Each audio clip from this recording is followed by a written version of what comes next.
everybody that knows Sally knows that she's a character. But now that she's a character in a book, I think she's a cross between Annie Mame and Forrest Gump. You can guess why Annie Mame.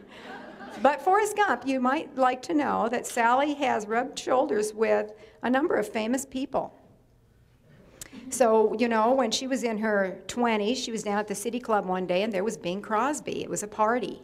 And he was between marriages, and even though he was like a generation older, you know, they struck up a conversation. She gave him her phone number. So he calls her up the next day, and her mother, Clara, answers.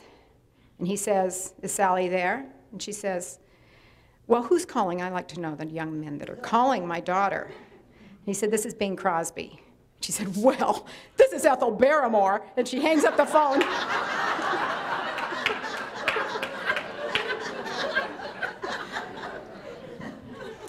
You know, the book opens up and she's heading off to Europe.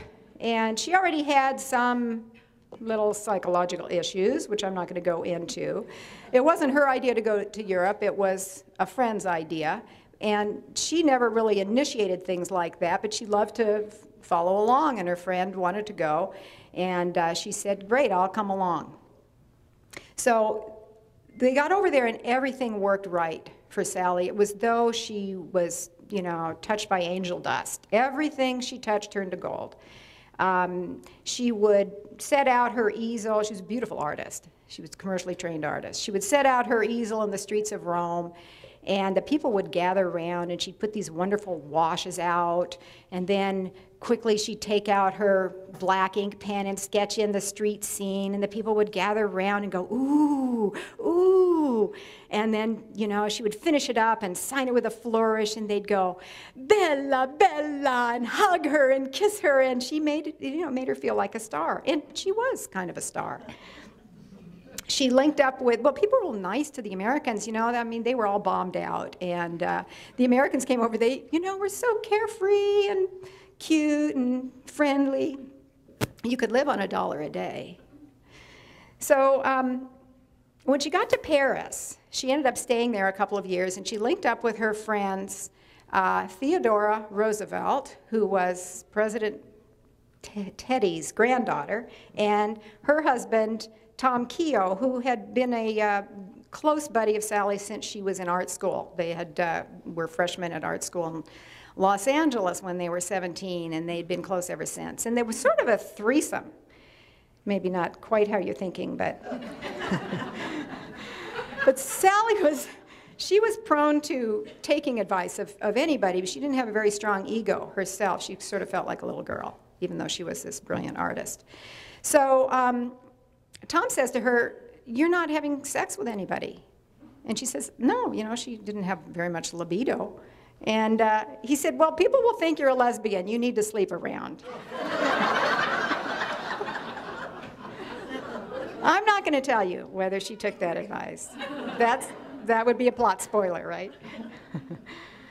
Anyway, she did land this wonderful job as art director of the Marshall Plan for about a year, and she was doing wonderful booklets and pamphlets and paintings, and the Freedom Train was going all around Europe helping these communities learn how to rebuild. And everything was going great, and she really didn't want to come home, but she started to have some stomach problems, and her father said, "I want you home right now. We don't want you being treated by doctors in France." And she was 31 at the time, but she obeyed him. And she came right home to Spokane. And something about it, you know, I mean, Spokane geographically, I mean, aren't we beautiful here? We have the wooded hills, we have the snow-capped mountains, we have the rolling Palouse. It's gorgeous. But, you know, Sally didn't care about any of that. The social scene, the art scene was just not here, and she just collapsed. It was horrifying to be back in Spokane. I hate to say that, especially after all this snow. But she just fell apart, And she had a very handsome boyfriend here, Bob Pierone. She was Sally Payne at the time. He wanted to get married, and she didn't know about getting married. And somebody suggested therapy. This was good. This was a good piece of advice. Somebody said, you know, you should go see a therapist. So gosh, this was 1952. This was not a popular thing then. It wasn't really very accepted, you know. You had to kind of gird yourself for what public opinion might be to know that you were going to get some therapy. But she did. She went to get some therapy.